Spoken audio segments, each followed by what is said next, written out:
Hi hello friends, welcome to my channel Anantapur వంటలు.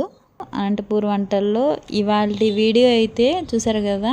ఇవైతే మేము అనంతపూర్ సైడ్లో అయితే మజ్జిగ మిరపకాయలు అంటామండి.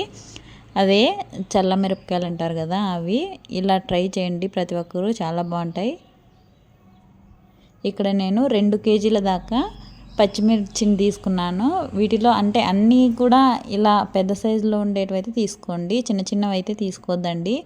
పెద్దవైతే ఎక్కువ అంటే బాగుంటాయి, చిన్నవి తీసుకున్నారనుకో అసలు టేస్ట్ బాగుండవు, చేదుగా వగరుగా ఎలాగో ఉంటాయి. కాబట్టి ఇలా పెద్ద పెద్దవే తీసుకోండి. ఇలా 2 కేజీలకి నాకు దగ్గర దగ్గర 1.5 కేజీ దాకా వచ్చాయి పెద్ద మిరపకాయలు అనేవి. ఇలా వాటర్ తీసుకొని ఏదైనా ఒక పెద్ద గిన్నె తీసుకొని అందులో వాటర్ ఒక 2-3 సార్లు బాగా కడుక్కోండి. అందులోని విత్తనాలన్నీ బయటకు వచ్చేస్తాయి, అప్పుడు కారం అనేవి అస్సలు ఉండదు. చూస్తున్నారు కదా, ఇందులోని విత్తనాలన్నీ మనకి పైకి తేలుతున్నాయి.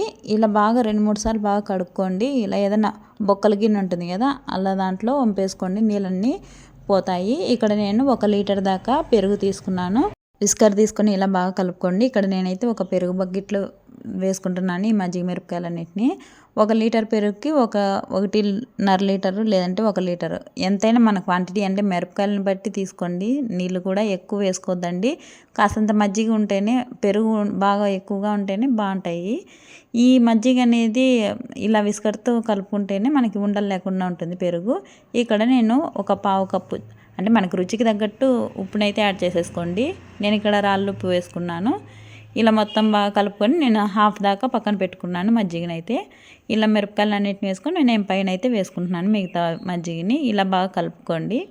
ఇలా బాగా కలుపుకొని ఒక రోజంతా అంటే మార్నింగ్ పెట్టారంటే ఒక రోజంతా నైట్ అంతా అలా వదిలేయండి, ఇలా మూత పెట్టి.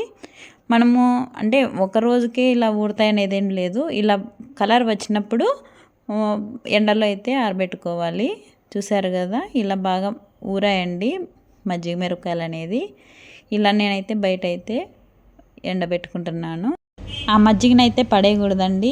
ఇలా నేను మార్నింగ్ ఎండబెట్టాను కదా, సాయంత్రం నైట్కి అలాగే ఆ మజ్జిగలో ఈ మిరపకాయలు అన్నిటిని వేసి మళ్ళీ మరుసటి రోజు మార్నింగ్ అయితే ఇలా ఆరబెట్టుకుంటున్నాను.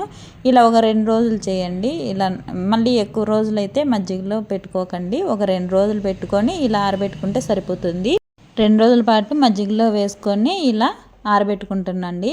ఇవి ఇంకా మీకు ఒక టిప్ చెప్పాలంటే, ఇందులో కాస్తంత నిమ్మకాయ జ్యూసు పిండినా కానీ ఈ మిరపకాయలు అనేది చాలా తెల్లగా ఉంటాయి. చూసారు కదా, నాకు ఒక వారం దగ్గర దగ్గర 4-5 రోజుల తర్వాత ఇలా బాగా ఎండాయండి.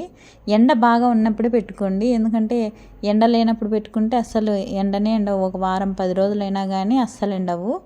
ఇలా బాగా ఆరిన తర్వాత ఏదైనా ఒక బాక్స్లో స్టోర్ చేసుకోండి.